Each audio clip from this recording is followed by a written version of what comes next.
30তম কি মনে হয় যথেষ্ট ভালো হয়েছে। প্রচুর মানুষ ভালো ভালো ছবি দেখেছেন, পৃথিবীর বিভিন্ন দেশের ছবি, সেটা প্রতিযোগিতা বিভাগ বা তার বাইরে, আউট অফ কম্পিটিশন। আর আমার যেটা ভালো লেগেছে, যেটা আমি খুব জোর দিয়েছিলাম, সেমিনার, সিম্পোজিয়াম, কনভারসেশন, সেগুলো খুবই সাকসেসফুলি হয়েছে। ফলে আমার মনে হয় যে সব মিলিয়ে ফেস্টিভ্যাল ভালো দাঁড়িয়েছে, মানুষ দেখেছেন। এর সঙ্গে সঙ্গে একটা মঞ্চে প্রত্যেক দিন কিছু না কিছু উৎসব হয়েছে, ফাংশন হয়েছে, সেগুলো যথেষ্ট জনপ্রিয় হয়েছে। সব মিলিয়ে মনে হয় যে 30th এডিশন খুব সাকসেসফুল, এবং আমার বিদেশি বন্ধুরা যারা এসছেন তারা সকলেই প্রশংসা করে গেছেন এবং অবাক হয়ে গেছেন এত মানুষ ছবি দেখে আপনাদের দেশে। মানে দাঁড়িয়ে দাঁড়িয়ে আমার নিজের ছবি যে প্রেজেন্টেশন ছিল সেখানে আমার ছবি একটারা বসতে পারেনি, সব দাঁড়িয়ে আছে, তলায় ফ্লোরে বসে আছে, এইসব সিঁড়িতে বসে আছে। মানে কলকাতায় এটা কিন্তু বিরাট শক্তি যে কলকাতা ফেস্টিভ্যালে মানুষ আসেন, ছবি দেখেন, এবং আমরা নানা ধরনের ছবি এনেছি।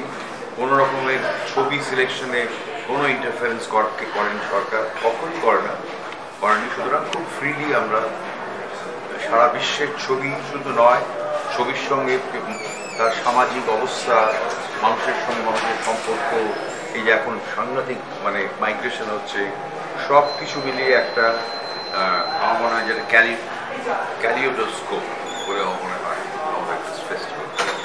আমরা আশা করি যে পরবর্তীকালে যদি কোনো ভুল ত্রুটি হয়ে থাকে, পরের এডিশনে সেটা ঠিক করে নেওয়া যাবে। সেটা হচ্ছে যে বাংলা ফিল্ম ইন্ডাস্ট্রি এইখান থেকে কি কুড়িয়ে পেল? বাংলা ফিল্ম ইন্ডাস্ট্রি কুড়িয়ে পাওয়া উচিত ছবিগুলো দেখে, যাতে আমাদের ইন্ডাস্ট্রির ছবির কোয়ালিটি আরও ভালো হয়, আরও উন্নত হয়, আরও আন্তর্জাতিক মানের হয়। আশা করি হবে। অনেক ইয়াং ছেলেমেয়েরা ভালো ছবি করছে, চেষ্টা করছে অন্যভাবে আমাদের চলচ্চিত্রকে দেখা, চলচ্চিত্রের ভাষাকে বোঝা, সেই চেষ্টা জারি আছে। আশা করি আমরা করব।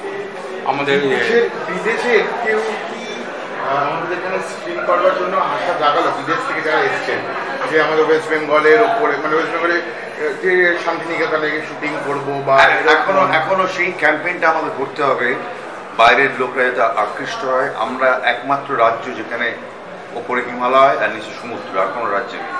মাঝখানে প্রচুর বনভূমি আছে, মালভূমি আছে, প্লেন ল্যান্ড রয়েছে, মানে গ্যাঞ্জেটিক উপত্যকার। তবে আমার মনে হয় যে সব দিক থেকে আমাদের পুরনো ট্রেডিশন, সুন্দরবন আছে, সব মিলিয়ে অনেক কিছু করা যায়। কিন্তু তার জন্য আমাদের ঠিকমতো প্রচার করতে হবে এবং একটা কোনো স্কিম তৈরি করতে হবে বলে আমার ধারণা। সেটা কি নেক্সট আমরা